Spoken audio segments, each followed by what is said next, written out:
Welcome to this explainer. Today, we're doing something really exciting. We are transforming one of antiquity's most famous stories into a dynamic visual investigation to uncover the absolute genius behind the Joseph narrative. We're not just going to sit here and recount the plot.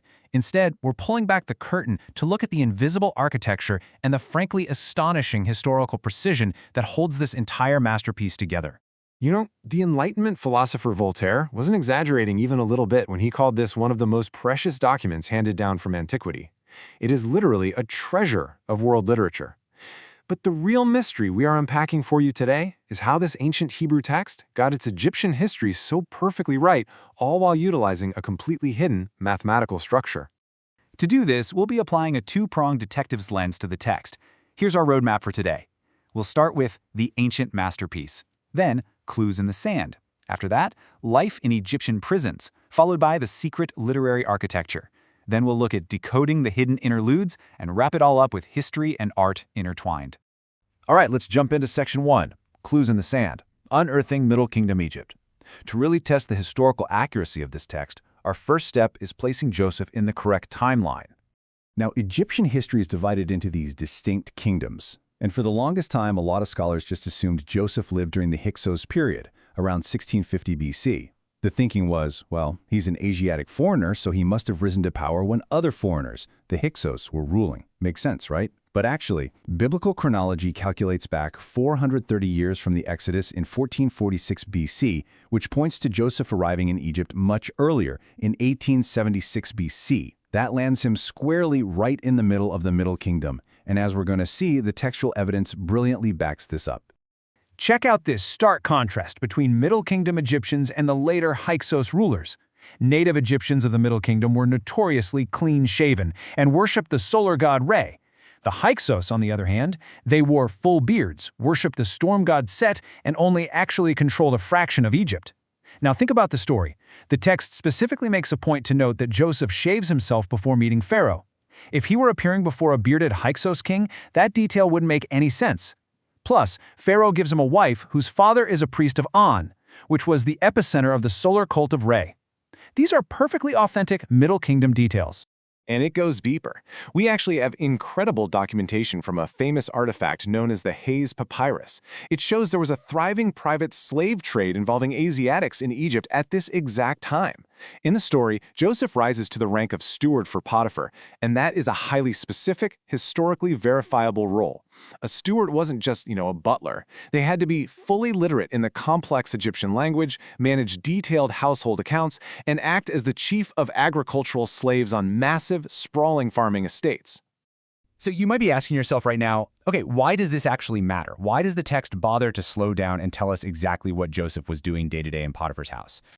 Well, here's the kicker. This was literal on-the-job training.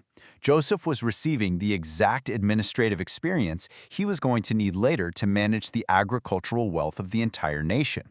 Because ancient Egypt lacked a modern money economy, officials were literally paid in grain and produce. He was getting elite, high-level administrative training disguised as slavery.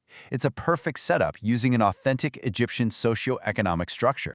Moving right along to Section 2, Life in Egyptian Prisons, Behind the Walls of Thebes.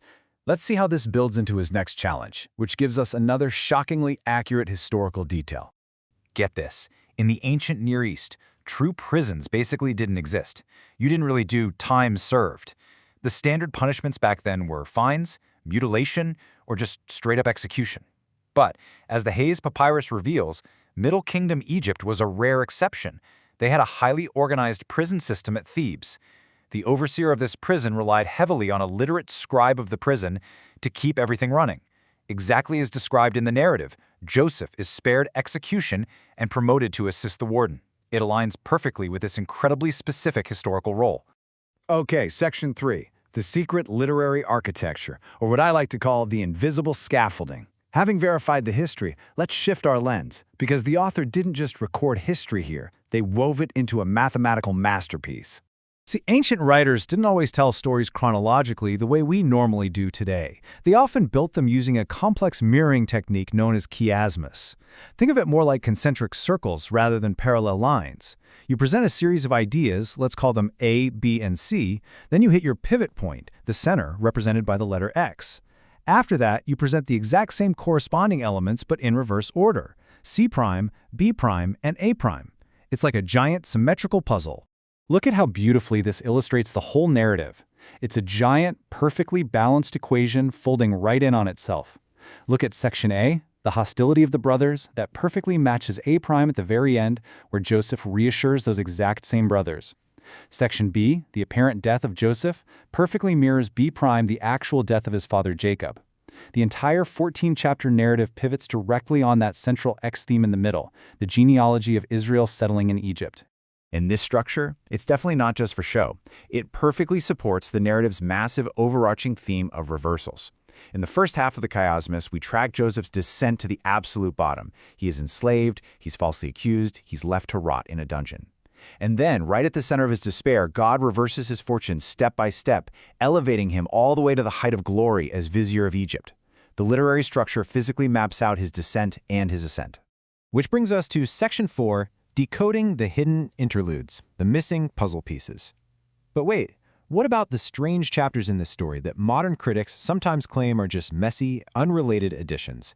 If you've ever read this text, you've probably noticed a couple of really weird detours that seemingly interrupt the flow. In Genesis 38, we just completely leave Joseph behind to follow this bizarre story about his brother Judah and his daughter-in-law Tamar. And then later in Genesis 49, we get this really long prophetic poem where Jacob blesses his sons. So let's look at the textual evidence. Are these two interludes just random, poorly edited insertions, or are they actually the thematic linchpins of the whole chiastic structure? When we put these side by side, it's pretty mind-blowing. We can unequivocally see that these chapters are deeply connected mirrors. Remember our chiasms chart from earlier? These are sections C and C prime. The author links them using incredibly specific theme words: Judah's staff, the donkey imagery, and the swapping or washing of garments. These are absolutely not random insertions. They are proving a massive subplot of how Judah obtained the right of the firstborn over his older brothers, ultimately stepping up to lead the family. And that leads us to our final section, number 5, History and Art Intertwined, the Final Verdict. This brings us to the culmination of our whole two-pronged investigation. We've used the archaeologist's trowel, and we've used the literary critic's magnifying glass. And the takeaway here is absolutely astonishing.